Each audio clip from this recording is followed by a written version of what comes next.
we need to be careful that we don't become so attached to the form that we lose sight of the heart of worship.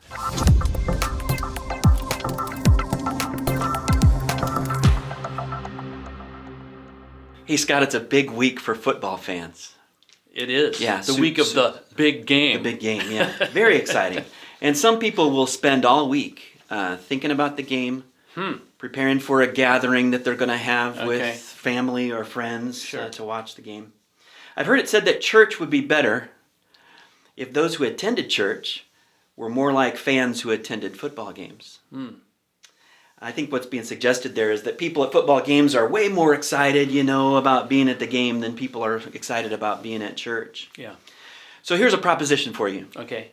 True or false? If people approached the weekly worship service like they do football games, we would be closer to what worship was intended to be. False. That is the senior pastor of East White Oak Bible Church, Scott Burkle. My name's Treg Whitaker, and this is the Ask Scott podcast. I just don't want people bringing big placards with the letter D and a fence. Scott's email address. You can send your comments to Scott. Yeah. Sunday you preached sermon number 2 in your series on worship. Yes. You attempted to answer the question, what is worship? Right. And your answer to that question has sparked several questions for us today. You ready to dive in? Yeah, let's do that. All right. First question is, the way you defined worship was this way. Worship is reverent, obedient submission to God, joyfully praising God's worth. The first word there in your definition, reverent. I think often our minds go to solemn when we think of reverent. Is that exclusively what reverent means, or is reverent broader than solemn? Yeah, I think we should expand it beyond that, because I added joyfully, right? Yeah. And I think that the word reverent really means from the heart, that there is a genuineness aspect to it, as well as a sense of awe in who it is that we are worshiping. Yeah. Our tribe, right? maybe East White Oakers, or even the church that I grew up in, beyond East White Oak, I think we have a tendency to maybe look down on worshipers that are more demonstrative than ourselves, more enthusiastic in their worship than ourselves. I think we can read into their actions some motives, like, they're just attention seeking, or, don't they understand what a distraction they are? Help me with this feeling that I have toward my brother or my sister who is more demonstrative in his worship than I am. Yeah. So, to be sure, there are people who are doing it for the show, to say, look at me, and that would be something that we should critique, but I think that we should be careful not to become Michal, David's wife, who, when David danced before the Lord, was disgusted by the enthusiasm of his worship and said, how the king of Israel has distinguished himself today, in kind of a sarcastic way. And it led actually to the demise of the closeness of their relationship. Because David responded back with, I'm not even thinking about you, And I think that what we need to be aware of is that there are people who get lost in wonder, love, and praise, and we should seek to be more like that, On my trip, I ran into a guy who was a pastor. He's a Philippine American. He was absolutely enthusiastic about everything. I met him at 6 a.m. I saw him at 11 p.m. on a different day. And he was exactly the same all the time, super enthusiastic. Did you know his enthusiasm rubbed off on people, And I think that's how we ought to approach it. When we see someone, maybe a little more exuberant than we would be, think first of the best. Rather than think first of the worst. We were in the Psalms a little bit on Sunday, and one of the Psalms that you referred to was Psalm 29. And verse 2 in particular, you suggested that this may have been originally a psalm written to a Canaanite god, Yeah. Baal. And yet it finds itself in our scriptures Right. as a psalm attributed to the one true God. Right. So the question here is, could Christians sing songs written by Mormons or Jehovah's Witnesses, as long as they're singing that song to the one true God? Yeah. Yeah. No. And here's the distinction. Yeah. The distinction is that everything is changed when you make it about the one true God, right? And the problem with Mormons and Jehovah's Witnesses is that they use the same language we use. The difference there is they use Baal, right? And we can see the distinction between the Lord and Baal. When we can see that there's no distinction, of course there's forms that we use that other people have invented. So, for example, I'm guessing, given the influence that Michael Jackson had over the field of music, that some of his innovations have been influential in the writers of Christian praise music. I don't know that for a fact, but I would not be surprised by it. Michael Jackson was from a Jehovah's Witness family. No one would draw the link there, right? Because it's so far away, and it has to do with the creativity of forms. So I think that we can borrow from the creativity of all kinds of people, as long as there can be absolutely no confusion about what the derivation is or what it is we're worshiping. Yeah.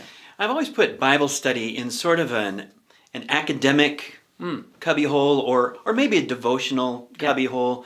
You suggested that Bible study could be, maybe even should be, worshipful. Yeah. Give us some practical ideas for making our Bible study worship. I am so happy this question came up. I mean, I was thrilled by it because the oak leaf that just came out is filled with great ideas on this. And if I can, be so humble as to say, the article that I wrote on how to meditate on Scripture, which really comes from an article written by a guy named Walter Trobisch, where he's describing how Martin Luther's barber asked him, how do you meditate on Scripture? How is it that you can worship God through your study of the Word? And Luther gave very practical instructions in that, and I invite people to read the oak leaf that just came out this week for the answer to that question, how your study of the Bible can become worship rather than merely an academic exercise. The oak leaf is available digitally at the church's website, eastwhiteoak.church. You can just click on the oak leaf That's great. link. Yeah. One of the things that you suggested is that there are times that people are bored in worship. If someone is bored in worship, is that always a worshiper problem? Yeah. Probably not always. But we need to be careful first to think about ourselves before we think about the problems that it's everybody else's issue. So I would encourage self-examination on that, because there are always things that we can look at and meditate on and draw in worship. I think we need to be careful that we don't immediately run to it's somebody else's fault. But at the same time, would I want to say that there aren't boring worship services? Well, to be sure, there are. And are there some that are exciting for one person and not that exciting for another? For sure. For example, there are Sundays where I will do a pretty deep dive into some archaeological issue or historical issue or something, and there's some people in the church that are, yes, finally, we're there. And others are going, oh, please, wake me up when it's over. Maybe not that negatively, but they aren't as intrigued by it. God made different people different ways, and we should use those moments where it's not for us to pray that God might use it, not just in our life, but in the lives of others around us. It's an opportunity for us to intercede for others. I had an incident a number of years ago where there was a lady who'd come to church early. She was an elderly woman, and she pulled me over, and the worship team was practicing. She said, "I just can't handle this music." I said, "Well, maybe it's intended to be a blessing to someone else. Would you pray during the worship service for other people that God might minister to them?" The next Sunday, she pulled me over. She said, "This has transformed how I look at that." She took such a great attitude, and she diverted her sense of this isn't for me into prayer for others, and it enlivened her worship. Yeah. Maybe a companion question is, you said something a little provocative on Sunday, that if you don't enjoy worship, you will not enjoy heaven. Yeah. Now, somebody in heaven not enjoying heaven is a hard thing to conceive of. Yeah. Tell us what you meant by that. Yeah. I didn't mean that people that are going to be in heaven won't enjoy it. Okay. I meant that there would be people who, if they got to heaven, wouldn't enjoy it. All right. Okay. Yeah. So, for just so you know, C.S. Lewis wrote a whole little novel about this called The Great Divorce.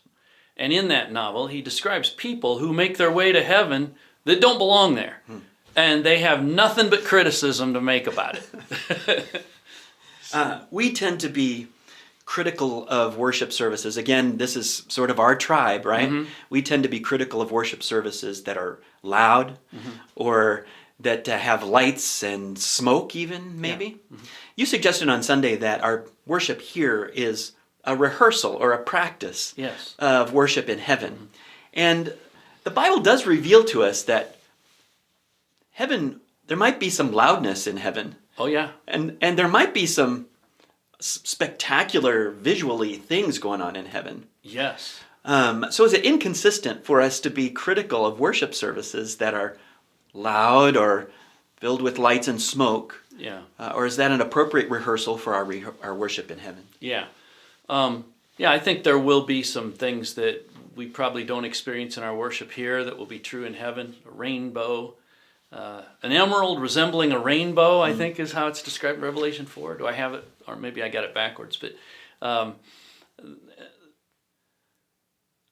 what we need to keep in mind is that the lights and the smoke, if there is such things in heaven, are all designed to draw your attention to the white-hot worship of the Lord Jesus Christ. Sometimes, if I can dare to be a bit critical of churches where there's lots of lights and smoke, at least the times when I've been a participant there, I have noted that the attention really isn't upward as much as it is stageward. And that puzzles me. I honestly don't understand that. Why are we drawing more attention to the stage, To be sure, it's where teaching happens. It's where there's direction given for worship and all of that. I understand that, but I'm still a bit puzzled by that. I frankly would be interested in people's input on that to say what it is they get that's good out of that, because I think there's probably something I'm not considering there. But I would say that in answer to the question, the rehearsal for heaven doesn't necessarily need lights and smoke that draw attention to a stage. Yeah. You made a distinction on Sunday between forms of worship and the heart of worship. Can certain forms of worship become an idol to a person? We have forms, and they could be an idol. If we do something different, if we did something radically different in our forms, would people be so undone by that they would not be able to worship? If that were true, the form has become a bit of an idol. We need to be careful of that. So, for example, if I go into a church that's liturgical in orientation, as long as the focus is in the right direction, they have the same theology, etc., I'm all in. I'm going to join with that. Is that East White Oak's particular form? No. There are some churches who say, we don't have a form. Well, yeah, you do. You know, every church has forms, but we need to be careful that we don't become so attached to the form that we lose sight of the heart of worship. It's important to recognize that forms are necessary. God gave very specific instructions. I'm reading Exodus right now. Very specific instructions for how the tabernacle was to be built. So many cubits of this and so many hangers and on it goes. Very detailed, what kind of fabric, etc. Does that mean that they were to worship that form? No. It meant that there had to be a form. And God was so kind to give them specific direction about a form. Forms are good as long as they serve the function of worship. Following up on the heart of worship and the form of worship distinction, as long as our heart of worship is good and right, Yeah. are there no boundaries to the form of worship that would make it inappropriate, as long as our heart is right? Yeah. I would say that we're going to get into this a little bit when we look at New Testament worship. We'll actually get into that next week when we look at how the early church worshipped. And some of those forms are not the same as we do today, you know. So I think that God gives, especially in the New Testament, a fairly wide latitude on some forms. But at the same time, I think that we need to be aware that we shouldn't think, well, therefore, I can just create any form I want and it's all going to be good because my heart's right. You know, that has in it kind of a whiff of potential heresy. Okay. We've got to be careful. Yeah. Would it ever be appropriate for somebody to leave one form of worship to go and participate in another form of worship? That is, somehow I'm feeling unfulfilled in this form of worship. Yeah. I'm going to seek a different form of worship. Yeah. There are people who find a better home somewhere based on their personality or their background or whatever in a place that has a different form. But what I would say is that is an immature thing ultimately, because it means that you are obviously more attached to the forms than to the reality. Or you're not seeing the reality somewhere. There are some people who think, oh, by going to this liturgical place, I'm seeing the reality that I never saw in this non-liturgical church, or vice versa, right? People can do that. I would say that's an immature approach, that you need to look and see, hey, maybe the heart of worship is there in both places. The older I get, the less I get too dogmatic about which form. Is it possible that a person who's kind of grown up in a church of one kind of form, and they get to a place that's another kind of form, and they meet people who are really sincere worshipers, they could easily conclude it's that form that does that for those people? Well, maybe, probably not.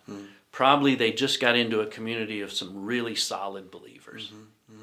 Worship services are typically thought through. There's some planning, there's some intentionality involved in putting a worship service together. Is it ever appropriate to put a worship service together that for the purpose of appealing to an unbeliever? Yeah. I would say the New Testament describes Christians at worship having unbelievers come, okay? But it never says that you have the gathering of believers for the purpose of appealing to the unbeliever. In other words, I think it's fine for us to figure out how we can help an unbeliever understand what's going on in a church. That would be really helpful. We were just in Singapore, and we were at a church service that was in Chinese, translated into English. There were people that sat around us and explained to us what was going to happen next. It was so sweet. I took it as an expression of their love for us. Ultimately they knew we were believers, but initially they did not know that. And I think that that can be a very important thing. But they did not design their worship service in order to appeal to me and Carol. Mm-hmm. Thank you, Scott. That'll do it for this episode of the Ask Scott podcast. You can always find the Ask Scott podcast on our YouTube channel. Just search at East White Oak. You can follow East White Oak Bible Church on Facebook and Instagram. We look forward to you joining us the next time Pastor Scott answers your questions about the Bible on the Ask Scott podcast.